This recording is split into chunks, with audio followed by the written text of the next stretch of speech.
एक बार सब लोग दिल से बोलेंगे, जय श्री राम, जय श्री राम।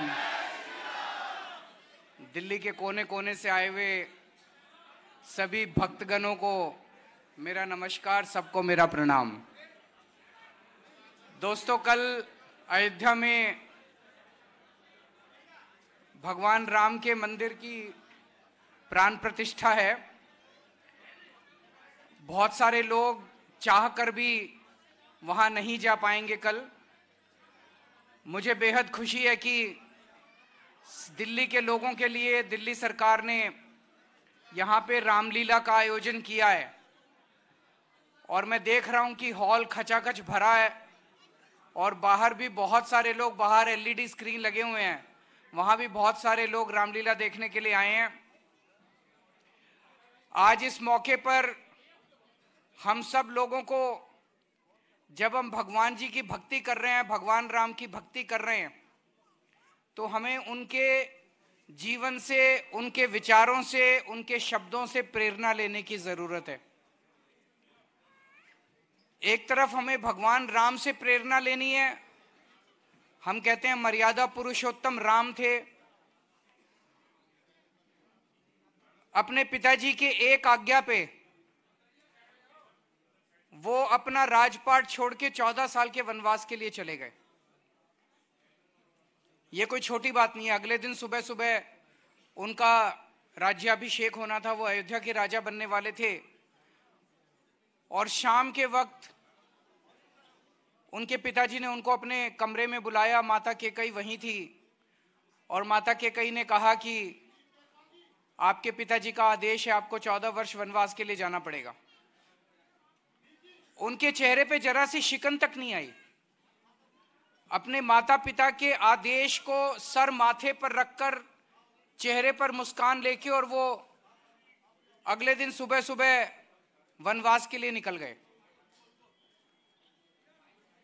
भगवान राम, उनकी हम भक्ति करते हैं तो हमें भी अपने जीवन के अंदर ये धारण करना पड़ेगा कि हमें माँ बाप का आदेश पालन करना चाहिए, सच बोलना चाहिए, मर्यादा का पालन करना चाहिए।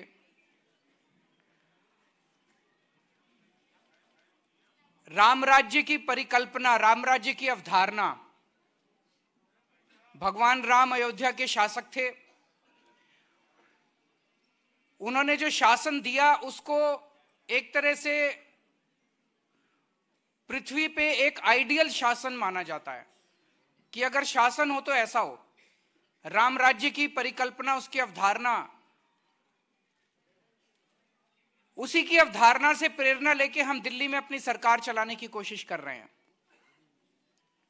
हमने ठाना है दिल्ली में कि कोई भूखा नहीं सोना चाहिए, सबको उचित राशन मिले। अगर कोई गरीब है तो उसको मुफ्त में राशन दिया जाता है। बेघर लोगों के लिए हमने नाइट शेल्टर्स बनाए हैं जहां पे वो रह भी सकते हैं और उनको खाना भी मुफ्त मिलता है। हमने ठाना है कि हर बच्चे को अच्छी शिक्षा मिलनी चाहिए, चाहे गरीब का बच्चा हो चाहे अमीर का बच्चा हो। और अब दिल्ली में मिलने लगी है, अच्छी शिक्षा मिलने लगी है। हमने ठाना है कि हर व्यक्ति को अच्छा इलाज मिलना चाहिए, चाहे गरीब आदमी हो चाहे अमीर आदमी हो। अच्छा इलाज मिलना चाहिए, मुफ्त इलाज मिलना चाहिए। हमने ठाना है कि हर व्यक्ति को बिजली मुहैया होनी चाहिए, चाहे गरीब हो चाहे अमीर हो। 24 घंटे बिजली आती है, फ्री बिजली मिलती है। हर व्यक्ति को पानी मिलना चाहिए, पीने का पानी उपलब्ध होना चाहिए। पानी की उपलब्धता को भी कोने कोने तक पहुंचाने की कोशिश कर रहे हैं और पानी भी मुफ्त किया है दिल्ली के अंदर। जितने बुजुर्ग हैं, हमारे बुजुर्गों की इच्छा होती है कि जिंदगी में एक बार कोई तीर्थ स्थान तो मैं करके आऊं। अलग अलग कारणों से कई लोग नहीं जा पाते, तो बुजुर्गों को फ्री तीर्थ यात्रा करवाते हैं हम लोग। महिलाओं की सुरक्षा, सबकी सुरक्षा, सब सुरक्षित महसूस करें राज्य के अंदर, इसके लिए कई कदम हम लोगों ने उठाए हैं। सबको सुरक्षा प्रदान करने की हम लोग कोशिश करते हैं। और कोई कैसा भी, चाहे अमीर हो चाहे गरीब हो, चाहे इस जात का हो चाहे उस जात का हो, चाहे इस धर्म का हो चाहे उस धर्म का हो, सबको बराबरी का हक मिलना चाहिए, सबको सम्मान मिलना चाहिए, सब प्यार मोहब्बत से रहें। ऐसा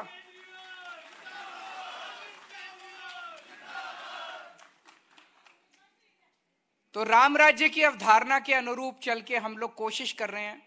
राम राज्य बहुत बड़ी चीज है, हम बहुत छोटे हैं, लेकिन वो हमारे लिए एक तरह से प्रेरणा का स्रोत है। आप सब लोग रामलीला देखने के लिए आए हैं। मैं आपके और रामलीला के बीच में नहीं आऊंगा, मैं भाषण देने के लिए नहीं आया।